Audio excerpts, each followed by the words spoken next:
Are we recording? Okay. So I wanted to say a few things about how we got to into like our own mental paradigms that we have right now that we really cherish and value. Specifically, what I'm talking about is economically, but we'll get into that in the end. But scientifically, because we are a very rationalistic, society that really values the hard sciences, math, physics, it's at least in the educational part of society and the institutions, because that's where all the funding comes from, um, or that's where all the funding goes. If you're a social scientist, you really have to try a lot harder, and you really have to have your research have a lot of data and facts and stuff like that to appeal to what's really like honored and cherished, which is our scientific tradition. Now, what is that scientific the Western science tradition start from? Well, it goes back way back in the day, but I'm just going to throw out the quick little 101 of how we got to be where we are right now. First, there's Plato. There's many other characters in this, but I'm just going to throw out a few like key players that really helped the evolution of this. So, like I said, Plato, and he started with rationalism, kind of thinking about from a very rationalistic perspective, because prior um, people. I mean, in throughout history, people were very connected. They had a participatory consciousness. A connection with everything around them and with each other, and that's pretty much diminished, at least in the Western cultures, through time, and it's because of the scientific tradition. After Plato, there was Aristotle, who pretty much focused on empiricism, or pretty much that we can get knowledge from data, right? We can measure a bunch of things, and then we can gain knowledge from that. After him, although I don't know if these are in perfect chronological order, but pretty close. Anyways, there was Descartes, Rene Descartes. A lot of people, I'm sure, know his thing. I think therefore I am. But his more that was kind of like in the philosophy department, but in the scientific department, um, he was very formative um, in our sciences. Pretty much what he said is he's looking for knowledge and he's looking for truth, and through all his thinking and writings and stuff like that, he boiled it down to saying, well, the only truth that we can really find is in measurement. Um, and this is like the epitome to pure reason. We can make measurements, we can, and everything can be boiled down to math. So our only trustworthy knowledge is mathematics. So that's what that really did is sometimes called Cartesian. The Cartesian mind frame of like, okay, that's the supreme of what we know to be true, because we can measure it and we can write it down. And so then we have this in science as well. And then after that, Francis Bacon, who really pushed this sort of this disconnection, or this we can call it disenchantment of like our connection with the rest of the world.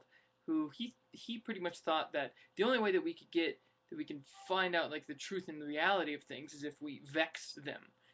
Like if we see a tree growing, whatever. But if we vex it, or if we try to, if we chop it a few times, and then um, we see like sap and stuff coming out, then we know that reaction to our vexing, is something that's real, something that we can measure, and it's something that has some empiricism to it. Scientific empiricism is pretty much his legacy. Um, it's also related to experimentation, data collection, etc. After that, Galileo, famous Galileo. Science is the path to truth, pretty much. And there's this idea of this like non-participating consciousness. That science exists out there. Oof. And so what he did is he pretty much mixed rationalism and empiricism together. After him, Newton, the father of all our Western sciences and math and stuff like that. Oddly enough, with Newton though, is he had a very deep and internal struggle with these two scientific ideas. One of them being the one that was more like politically accepted, and the one that was kind of developing from Bacon, Galileo, Aristotle, blah blah blah, like all these people when knowledge and things that we can measure and value are all out there. But anything internal, any like internal things like how we feel, emotions, and anything non-measurable is therefore worthless, pretty much. Um, but he was a very tortured soul, starting from his childhood with his mother and father dying and his mother not really liking him. Anyways, but he believed he was the sole inheritor of the Hermetic tradition, which is a type of science that's more focused on this participatory consciousness. Um, so, so he felt that he was like the inheritor of this very special, very like sacred form of science.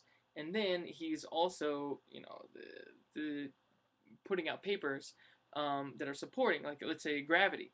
Initially, gravity, came to him through like this like hermetic tradition of like objects have a sense of consciousness and that they want to like fall to the ground. That's their like desire.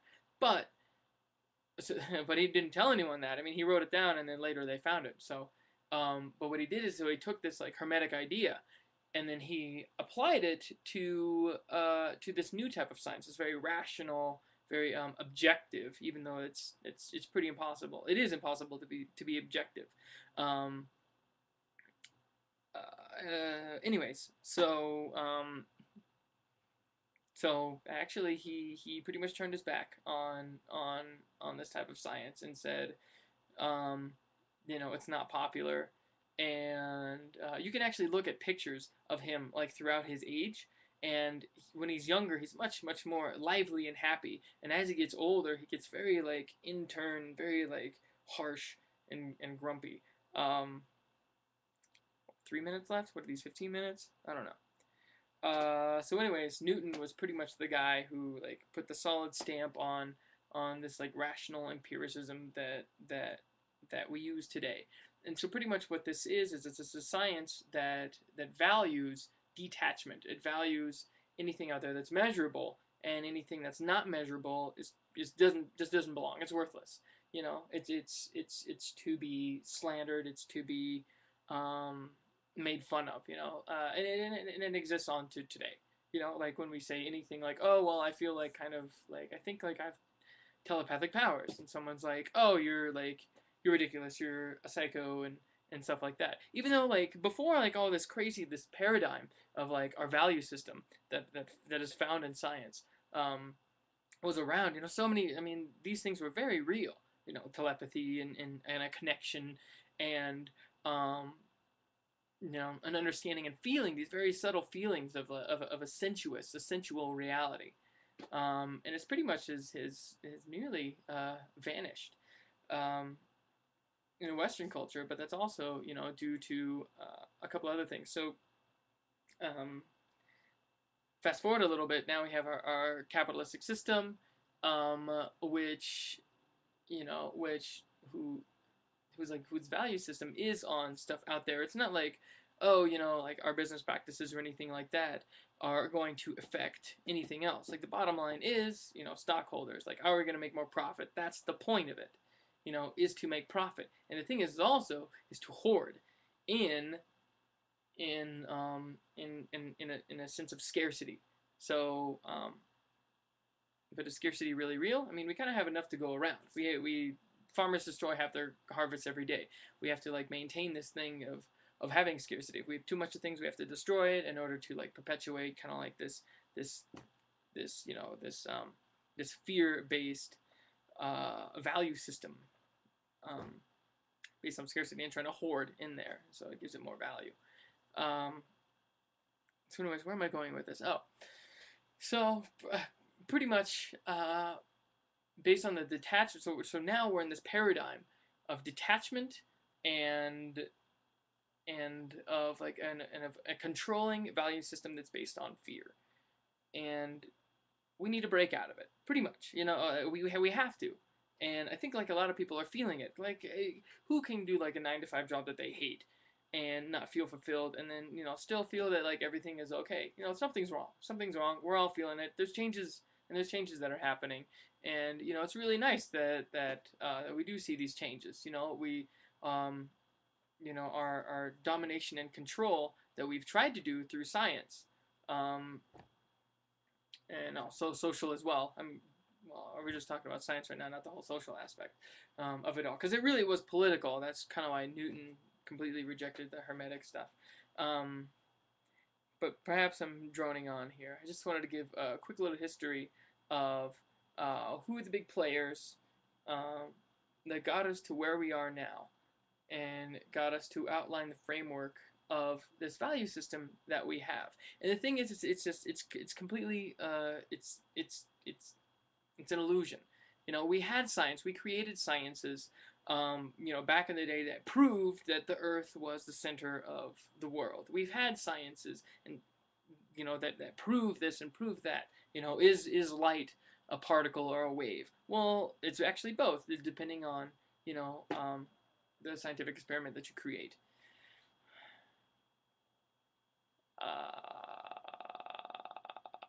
So it's all so